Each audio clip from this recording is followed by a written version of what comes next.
Presenting 808 Studio 2. This is a powerhouse plugin for creating multi-layered, deep bass lines and hard-hitting 808 style riffs. Perfect for hip-hop, trap, house and many other genres, 808 Studio 2 has a simple one-page workflow. Create your perfect bass with twin main oscillators, sub-bass oscillator and sample shaping. Before I dive into the detail, here are a few of the presets. Grab some headphones or listen through decent monitors to hear the full bass effect.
Running in all major plugin formats for Mac and PC, 808 Studio 2 features an entire suite of bassline editing functions in a resizable HD interface.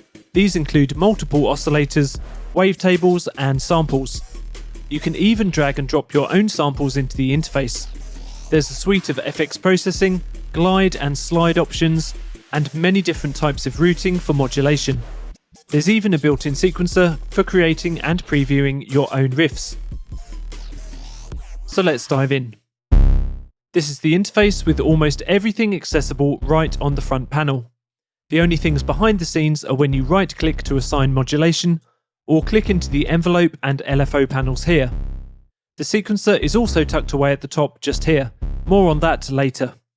Essentially, you can imagine the signal flow running from left to right, with specific modules dedicated to particular functions.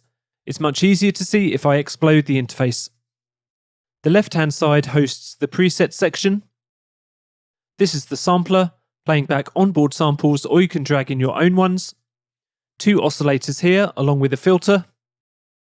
A sub-oscillator. Envelope and LFO modulation controls. The FX rack. And finally master controls for output, portamento, slide and auto sidechain. I'll bring things back together. Let's start with the preset section, with 80 presets to get you up and running. Just click to load. There's lots of variation here, some using the sampler,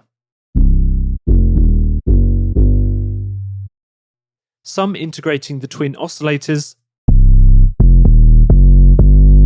some that also use the sub-oscillator, and others that use the sequencer.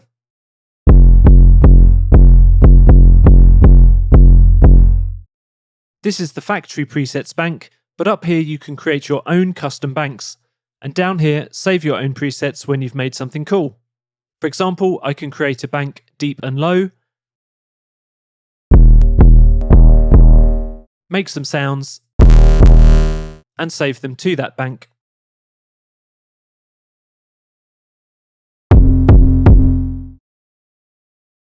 You can also export banks for sharing, or open the bank folder to manually configure your sounds. So let's roll it back and show how to build a bass sound. Starting with the clean preset, you can see that currently only oscillator 1 is playing. In total, we can layer up to 4 sounds, oscillators 1 and 2, turn on and off here, sub-oscillator here, and sampler here. The oscillator has simple controls. Choose a wavetable by either clicking and choosing, or using the arrows to browse. There's a range of octaves and a gain control.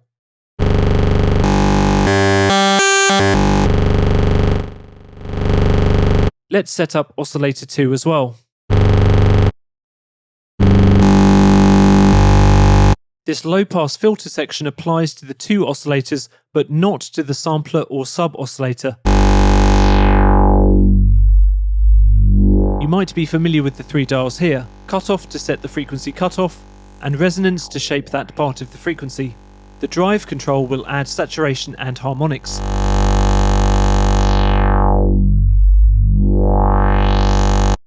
Whilst I'm on this section, I want to quickly demo how to use LFO and envelopes to modulate the parameters.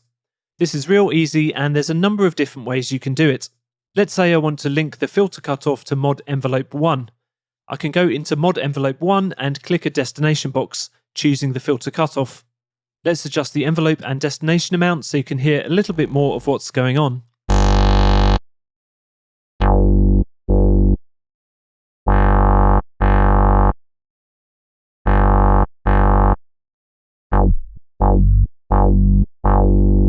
I'll clear the settings.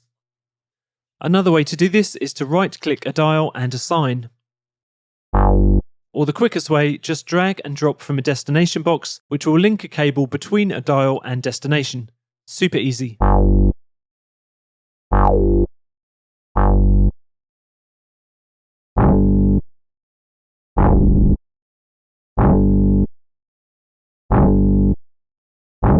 There are 5 different envelopes and LFOs. The first one is master volume, then 2 independent mod envelopes, and finally 2 independent LFOs. These modulations can be used in some really fun ways.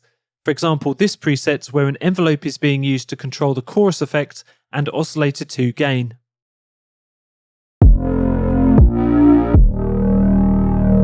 Let's head back to the original clean preset. Many bass sounds, especially 808 style, have initial hits to add impact. You can do that in 808 Studio 2 by engaging the sampler module. Choose the sample by clicking, and there are a wide variety of both standalone kicks and also some bass samples.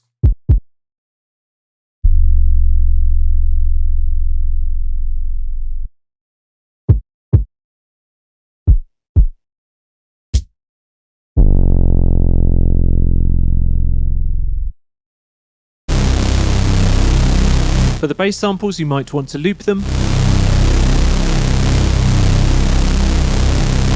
And for any sample, you can choose to re-trigger or not. All of the samples are tuned, so you can choose to follow the pitch of the oscillators or not.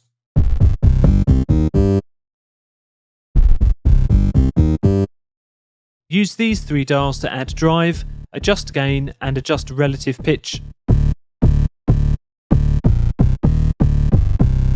Don't forget this useful aspect that you can drag your own samples in too, and these can be anything you like.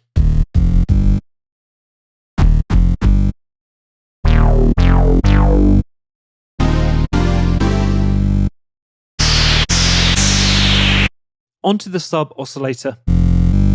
This is very similar to the other 2 oscillators, but it's designed to be a simple sine wave that sits under everything else to give weight to your sound. Octave, drive, and gain dials work in the same way as I've already explained. Use these to place the sine wave at the correct octave and drive the harmonics. This fat button adds extra depth and doubles an octave below.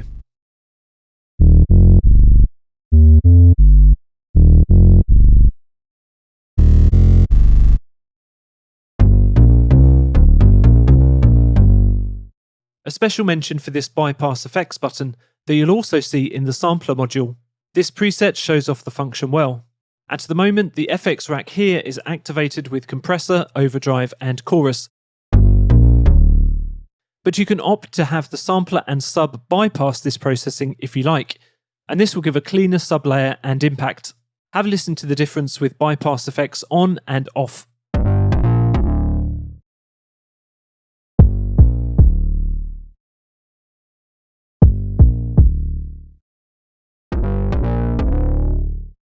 Moving on to that effects rack itself in a bit more detail, you have modules here for overdrive and distortion, compressor, EQ, chorus, and filter. The signal chain routes the audio from top to bottom, so there's an option here to rearrange those modules. Just move them up and down with the small arrows on the right-hand side. For example, you might want the chorus at the top for introducing some ensemble processing before running the signal into the overdrive.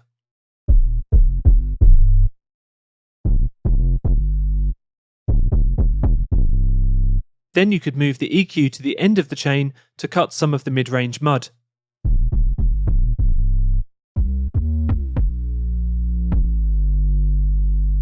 I'm not going to go into all the different aspects of these effects here, as I'm sure that you're familiar with many of the concepts from your own plugins, but there are a couple of useful things worth pointing out which are specific to bass processing.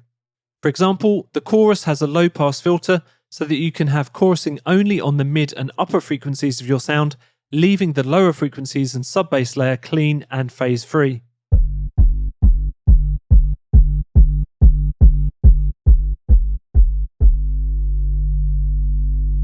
Also, the overdrive and distortion processing is on 2 separate dials. Experiment with using these 2 controls together, as each affects the other's performance.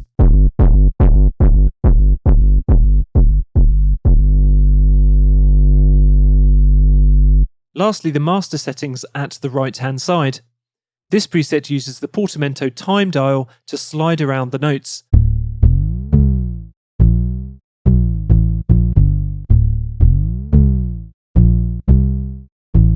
And of course, this can be adjusted.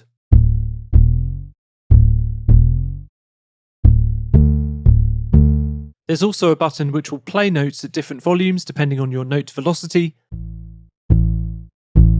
and a pitch bend range setting for your keyboard's pitch bend wheel. Below this, the slide controls are a useful and great sounding feature. This makes the notes slide up or down 1 or 2 octaves at the beginning of the note, while the slide time adjusts the speed.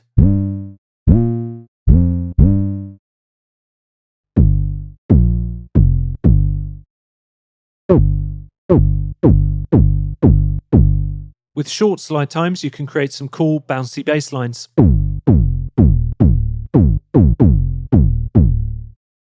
This section is another awesome feature for balancing your bass lines. This auto sidechain module will duck the level of the 2 main oscillators and sub-oscillator whilst the kick sample plays. This gives a nice clean impact to the sound and then follows up with the tuned oscillators. Experiment with the threshold and release times to balance the kick against the oscillators.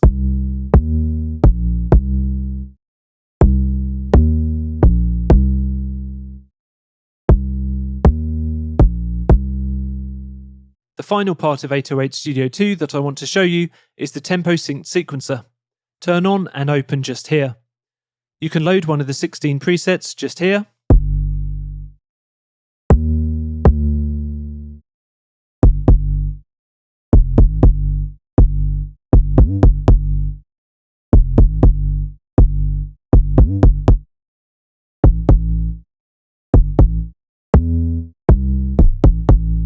Then adjust speed and steps. You can draw notes in just as you do in your DAW's piano roll. Shorten or lengthen them and drag them around.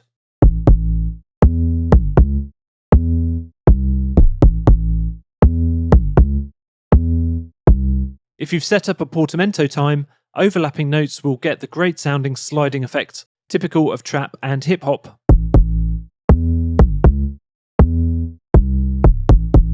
The sequencer is a fun playground for your bassline riff ideas, so make sure to save your creations here and record them for quick and easy previews of your sounds in context.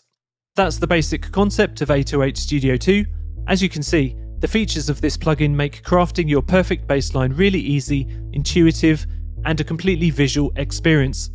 Keep it simple with the presets and wavetables, or dive deeper with effects, modulation envelopes, and LFO assignments. Thanks for watching.